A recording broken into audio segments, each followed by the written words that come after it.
Hari ini saya akan membahas tentang bahaya perselingkuhan. Mari kita lihat dalam 1 Korintus 7 ayat yang pertama. Dan sekarang tentang hal-hal yang kamu tuliskan kepadaku adalah baik bagi laki-laki kalau ia tidak kawin. Tetapi mengingat bahaya percabulan, baiklah setiap laki-laki mempunyai istrinya sendiri dan setiap perempuan mempunyai suaminya sendiri. Hendaklah suami memenuhi kewajibannya terhadap istrinya, demikian pula istri terhadap suaminya. Istri tidak berkuasa atas tubuhnya sendiri, tetapi suaminya. Demikian pula suami tidak berkuasa atas tubuhnya sendiri, tetapi istrinya. Janganlah kamu saling menjauhi kecuali dengan persetujuan bersama untuk sementara waktu, supaya kamu mendapat kesempatan untuk berdoa. Sesudah itu hendaklah kamu kembali hidup bersama-sama supaya iblis jangan menggodai kamu karena kamu tidak tahan bertarak. Ada hubungan yang jelas dalam firman Tuhan tentang kebutuhan seksual dalam kehidupan manusia. Karena itulah sebaiknya laki-laki dan perempuan itu menikah supaya mereka tidak jatuh dalam dosa percabulan. Bahkan di dalam pernikahan, Rasul Paulus menghimbau supaya di dalam pernikahan suami istri nggak saling menjauhi karena ternyata seks merupakan kebutuhan. Dan ketika kebutuhan itu tidak terpenuhi, iblis dapat menggodai kita. Nah, bagi Anda yang sudah menikah, saya berdoa agar firman Tuhan ini bisa jadi pengingat, pelajaran yang berharga, dan mengingatkan kita akan kebenaran firman Tuhan. Dan bagi Anda yang belum menikah, mari kita belajar sama-sama. Kita tahu bahwa sekalipun kita sudah jadi pengikut Kristus, orang percaya, anak Tuhan, kita nggak kebal sama dosa. Nah, seharusnya sebagai orang percaya yang lahir baru, kita yang sudah dimerdekakan dari dosa, kita juga menjauhi yang namanya percabulan. Ada bahaya perselingkuhan dalam pernikahan orang Kristen, karena orang Kristen nggak kebal sama dosa. Kolose 3 dengan judul perikop manusia baru ayat yang kelima bilang gini, karena itu matikanlah dalam dirimu segala sesuatu yang duniawi, yaitu percabulan, kenajisan, hawa nafsu, nafsu jahat, dan juga keserakahan yang sama dengan penyembahan berhala. Semuanya itu mendatangkan murka Allah atas orang-orang durhaka. Kalau kita memutuskan untuk ikut Yesus, kita mulai hidup baru, jadi manusia yang baru. Kita harus meninggalkan cara-cara hidup kita yang lama, pemikiran yang lama. Kalau orang yang nggak ngerti kebenaran, pernikahan itu bukanlah menjadi sesuatu yang sakral untuk dijaga, tapi bagi orang percaya harusnya kita ngerti ada batasan-batasan yang harus kita jaga supaya jangan sampai kita jatuh dalam dosa. Kita harus mematikan diri kita dari segala sesuatu yang duniawi, salah satunya percabulan. Kita harus akui bahwa banyak sekali orang Kristen yang selingkuh. Mengapa orang Kristen selingkuh? Saya ingin bagikan salah satu penyebab perselingkuhan. Yang pertama, karena tidak setia. Ada beberapa orang yang punya komitmen issue, sulit untuk komitmen dalam hubungan. Punya bawaan memang nggak setia, kelihatan dari sejak dating, dari pacaran pun sudah nggak setia. Dan di dalam pernikahan biasanya sama. Kami menemukan di banyak pernikahan Kristen, orang-orang konseling kepada kami, banyak sekali yang suaminya selingkuh, istrinya selingkuh. Ada yang nggak cukup satu, memang mata keranjang aslinya. Kemudian salah satu penyebab perselingkuhan yang kedua, pembiaran dalam keretakan rumah tangga. Seringkali ketika suami istri bermasalah, nggak diselesaikan, dibiarkan. Bahkan saling mendiamkan. Masalah-masalah di rumah tangga, keretakan yang tidak dibereskan, akhirnya akan mengarah kepada perselingkuhan. Karena tidak happy dalam rumah tangga, biasanya akan cari kebahagiaan di tempat lain. Kemudian salah satu penyebab perselingkuhan adalah kekecewaan yang terpendam. Efesus 4 ayat 26 bilang gini, apabila kamu menjadi marah, janganlah kamu berbuat dosa. Janganlah matahari terbenam sebelum padam amarahmu. Dan janganlah beri kesempatan kepada iblis. Amarah yang dipendam akan menjadi kesempatan buat iblis masuk dalam hidup kita, merusak rumah tangga kita. Karena itulah kita tidak boleh simpan kemarahan, termasuk kekecewaan. Beberapa hubungan yang sebenarnya membuat kita tidak bahagia dalam rumah tangga, kita kecewa sama pasangan kita, tapi kita pendam. pembiaran, dan kekecewaan yang terpendam akhirnya membuat keintiman hilang dan kemudian menjadi akar perselingkuhan. Banyak rumah tangga yang gak bahagia, lalu mereka membiarkan dan akhirnya berakhir dengan perselingkuhan, dan kita bisa tebak akhirnya perceraian. Apa yang seringkali menjadi kekecewaan dalam rumah tangga? Contoh yang pertama, istri tidak dinafkahi, suami tidak tanggung jawab.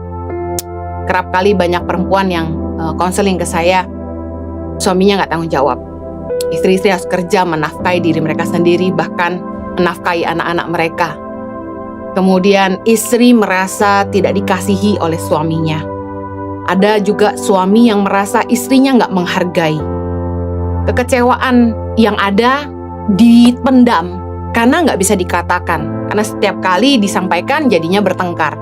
Nah, biasanya untuk menghindari konflik, pasangan memilih untuk mendiamkan dan membiarkan. Tapi mereka memendam kekecewaan.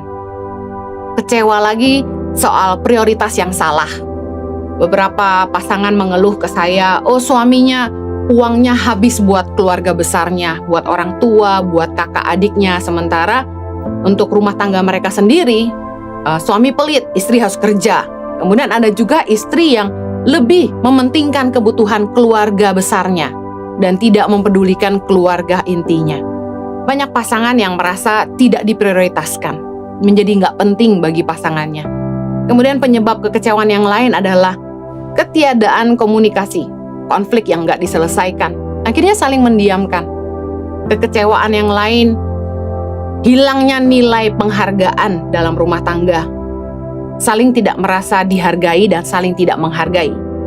Kemudian tidak rendah hati untuk saling menerima, saling memaafkan, dan banyak ekspektasi yang tidak sampai, sehingga berakhir dengan kekecewaan.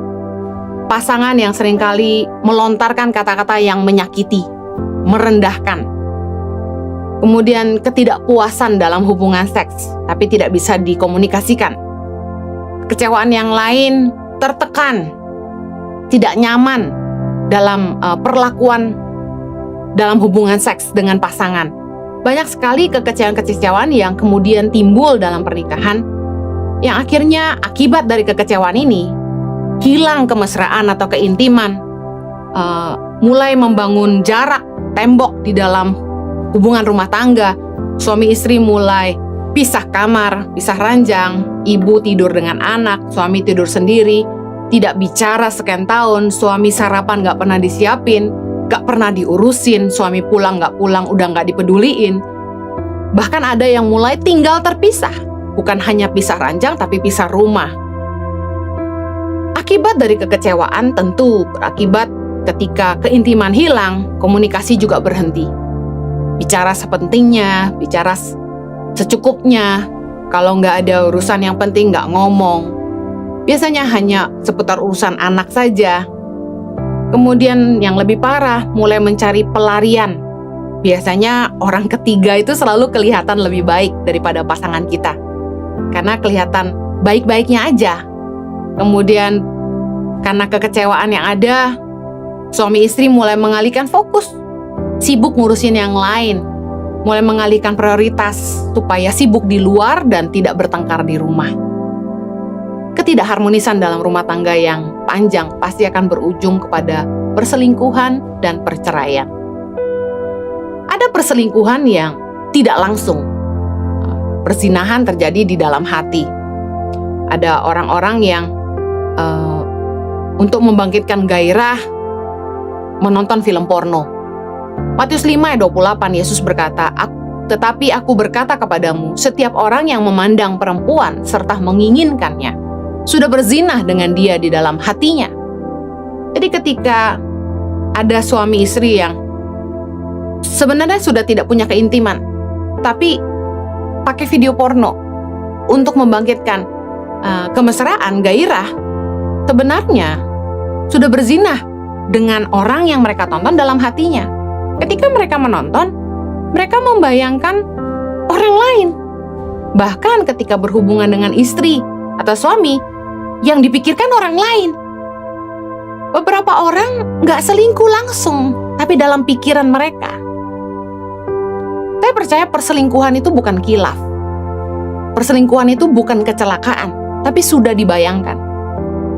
Ketika kita melihat wanita lain atau pria lain di video dengan adegan yang panas, kita melihat dan kita membayangkan kita dengan orang itu jelas merupakan perzinahan dalam hati. Beberapa orang itu tidak selingkuh bukan karena tidak mau, tapi karena tidak ada yang mau. Orang tuh nggak selingkuh bukan karena nggak mau, tapi nggak punya kesempatan. Banyak orang yang akhirnya gagal menjaga kekudusan pernikahan karena alasan konflik dengan pasangan yang tidak terselesaikan, kekecewaan yang dipendam, tidak bahagia dengan pasangan. Akhirnya begitu punya kesempatan dengan pihak ketiga, pasti langsung jatuh tentunya. Perselingkuhan bukanlah kekhilafan, tapi sudah direncanakan dan dibayangkan. Kita buka celah untuk perselingkuhan. Perselingkuhan itu nggak datang serta-merta. Tapi dengan membiarkan hubungan pernikahan kita tidak bahagia, komunikasi buruk, keretakan kita biarkan, komunikasi hilang, kemesraan hilang, kita sedang membuka celah untuk iblis ambil bagian.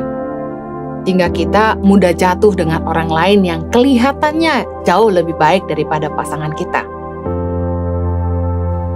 Kita tidak boleh membiarkan pernikahan kita tidak bahagia.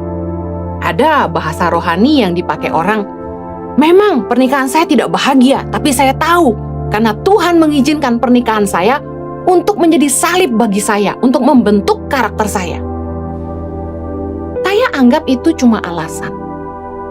Kalau kita sungguh-sungguh mau rumah tangga kita pulih, kita harus mau berkorban, belajar mengerti, harus berusaha supaya pulih. Untuk pulih, kita harus bekerja keras untuk pernikahan kita. Kita nggak boleh simpan kekecewaan. Kalau kita sakit hati dan kita simpan, kita rugi sendiri. Harusnya kalau memang kita punya kekecewaan dengan pasangan, kita bereskan. Gimana cara beresin? Ajak pasangan duduk dan bicarakan ganjalan di hati kita. Bicara dengan lemah lembut. Jaga intonasi kata-kata kita. Bicaralah dari hati ke hati. Sepakati jalan keluar untuk masalah-masalah yang ada. Perlu keinginan dari keduanya untuk pulih tentu. Sepakat untuk pulih. Dibutuhkan keterbukaan dan kerendahan hati. Karena itu yang menjadi awal pemulihan. Kita harus ngerti bahwa prinsip pernikahan di dalam kekristenan, di dalam Kristus, nggak ada jalan kembali. There is no turning back. Kita nggak bisa bilang, kita nggak bisa terus, kita nggak bisa lanjut, udah selesai di sini aja. Kita harus mengerti bahwa pernikahan di dalam Kristen, di dalam Kristus adalah pernikahan one way. There is no U-turn. Nggak ada kata refund. Karena itu, karena kita nggak punya pilihan selain berjuang untuk mempertahankan, kita harus berusaha untuk pulih. Ajak pasangan untuk bicara baik-baik. Berhenti saling menyakiti. Kita harus saling minta maaf dan saling mengampuni. Kalau kita melihat bahwa pernikahan merupakan proses yang Tuhan izinkan untuk membentuk kita jadi lebih baik, kita tidak boleh menuntut pasangan berubah. Kita yang harus punya kemauan untuk mengupgrade diri kita sendiri untuk jadi lebih baik bagi pasangan kita. Gak ada orang lain yang harus kita senangkan lebih daripada pasangan kita sendiri. Kebanyakan kegagalan kita adalah gini, kita lebih jaga perasaan orang daripada perasaan pasangan kita sendiri yang setiap hari hidup bersama-sama dengan kita. Orang yang nomor satu yang harus kita senangkan selain Tuhan adalah pasangan. Bagaimana kita bekerja untuk memulihkan rumah tangga kita?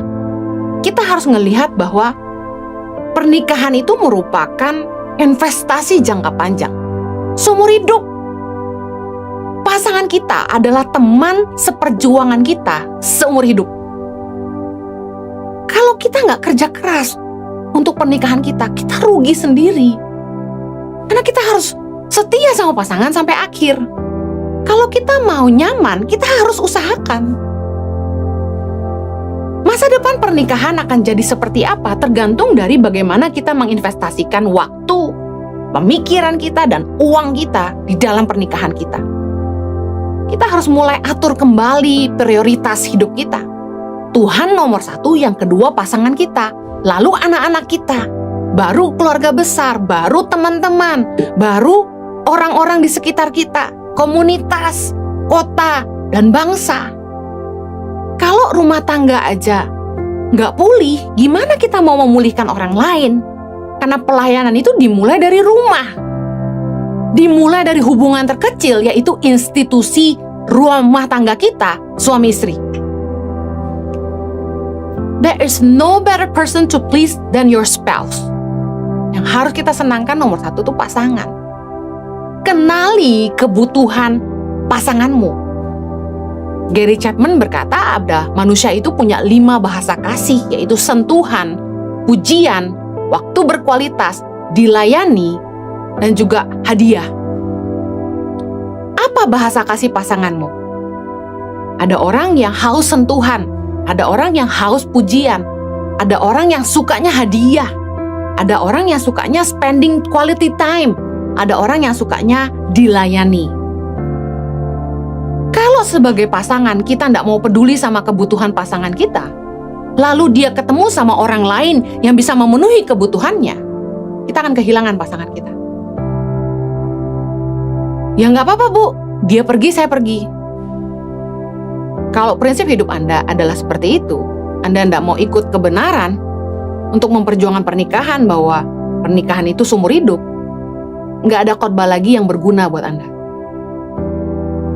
Khotbah ini hanya berlaku bagi orang-orang yang menyadari bahwa di dalam Kristus pernikahan itu cuma 1 kali. Di dalam komunikasi, di dalam rumah tangga, kita mesti ngerti apa yang menjadi area sensitif bagi pasangan kita. Dari situ, kita akan meningkatkan pengertian kita terhadap pasangan. Contoh, kalau kita tahu bahwa pasangan kita itu stres kalau rumah berantakan, ya kita harus jadi pasangan yang ngerti, belajar, rapi. Oh nggak bisa dong, saling menerima dong. Saling menyesuaikan, benar. Yang terlalu rapi harus tutup mata sedikit, tapi yang berantakan pun harus mau belajar rapi. Kalau dua-dua nggak mau ketemu di tengah, ya nggak ketemu. Karena masing-masing orang punya karakter berbeda, gaya hidup yang berbeda. Sebenarnya orang tuh bisa berubah kalau mereka mau. Saya buktikan sendiri dalam pernikahan kami. Saya tuh awalnya adalah orang yang sangat introvert. Gak mau ketemu-ketemu orang, gak bisa deket sama orang. Sukanya tuh eksklusif gitu, cuma saya sama Jojo. Gak gitu mau kumpul-kumpul. Tapi saya punya suami yang orangnya seneng bergaul, senengnya ngumpul. Akhirnya saya mulai belajar, kalau dia ajak saya ngumpul sama teman-teman, saya ikut, duduk. Dari yang tadinya saya tuh kalau udah ngumpul, saya diam aja. Tapi sekarang udah bisa ketawa-ketawa, udah bisa bercanda. Orang tuh bisa berubah kalau mereka mau. Kenapa kita mau? Karena kita mengasihi pasangan kita. Kita keluar dari rasa nyaman kita, karena kita tahu pasangan kita butuh. Kalau kita masing-masing egois, gue begini, terima gue padanya, pernikahan kita nggak akan pernah bahagia. Justru pengertian itu adalah mengerti sisi sensitif pasangan kita. Kalau kita mau bahagia, kita nggak bisa saling nuntut. Tapi kita harus melakukan apa yang jadi bagian kita. Hubungan yang sehat dalam pernikahan itu menjaga nilai penghargaan dalam hubungan suami istri. Kolose 3 ayat 18 bilang gini, hai istri-istri, tunduklah kepada suamimu sebagaimana seharusnya di dalam Tuhan. Ayat 19, hai suami-suami, kasihilah istrimu dan janganlah berlaku kasar terhadap dia. Yang sering kali terjadi dalam rumah tangga begini, suami bacain ayat buat istri. Istri-istri tunduk pada suami. Kemudian istri baca ayat untuk suami. Hai suami-suami, kasihi istrimu dan janganlah berlaku kasar terhadap dia. Padahal jelas firman Tuhan ini bicara dengan menyebut untuk siapa. Berarti di ayat 18, hai istri-istri itu ayat buat istri. Ayat 19 dalam Kolose 3, bicara soal hai suami-suami, berarti itu ayat buat suami. Suami yang baca ayat buat suami, istri baca ayat buat istri. Bukannya saling menuding pakai ayat. Kadang-kadang orang Kristen kan terlalu rohani, berantem aja pakai ayat. Harusnya kita nggak perlu saling menekan, bahkan saling melawan dengan pakai ayat. Tapi kita cukup saling ngerti bagian kita masing-masing. Saling mengasihi dan saling menghargai. Pernikahan itu bukan bicara siapa takut sama siapa, tapi ada nilai penghargaan terhadap satu sama lain. Kenapa kita nggak boleh nyerah sama pernikahan kita? Karena sesungguhnya nggak ada orang yang lebih baik daripada pasangan kita. Saya nggak bahagia, Bu, sama pasangan saya mau cari yang lebih baik. Yakin dapat yang lebih baik? Pengalaman yang saya lihat dengan beberapa pasangannya tetap punya kekurangan. Dengan siapapun dia menikah, mau 3 kali, 5 kali, semuanya punya kekurangan. No man is better, no woman is better, no marriage is better. Semua pernikahan punya masalah masing-masing. Gak ada orang yang lebih baik dari pasangan kita. Semua orang pasti punya kekurangan. Siapa sih yang gak pernah kecewa sama pernikahan mereka? Berapa banyak sih yang pernah melemparkan ucapan, nyesel gue kawin sama lu? Banyak. Ketika kita menikah, kita kecewa sama pasangan kita. Tapi hey, mengganti pasangan kita bukan jawabannya. Karena dengan siapapun kita menikah, kita akan kecewa juga. Kecewa itu proses yang akan kita hadapi. Karena nggak ada orang yang bisa 100% cocok sama kita. Setiap kita disatukan dari latar belakang yang berbeda. Besar dengan gaya yang beda. Karakter beda. Karena itulah kita saling membutuhkan. The marriage will be happier if both are willing to work on it. It takes two to tango, katanya. Harus ada keinginan dari keduanya untuk pulih. Pernikahan membuat kita jadi lebih baik. Mengikis semua sifat-sifat buruk kita. Sifat-sifat kekanak-kanakan kita. Sifat-sifat egois kita. Saat kita diproses dalam pernikahan tentu nggak nyaman. Tapi ganti pasangan bukan jalan keluarnya. Yang berikutnya, kalau kita ingin rumah tangga kita pulih, kita harus memperbaiki kehidupan seks dalam pernikahan kita. Fix your sex life. Seks merupakan kebutuhan. Karena itulah firman Tuhan membahas laki-laki harus punya istrinya sendiri dan setiap perempuan harus punya suaminya sendiri. Karena seks itu kebutuhan.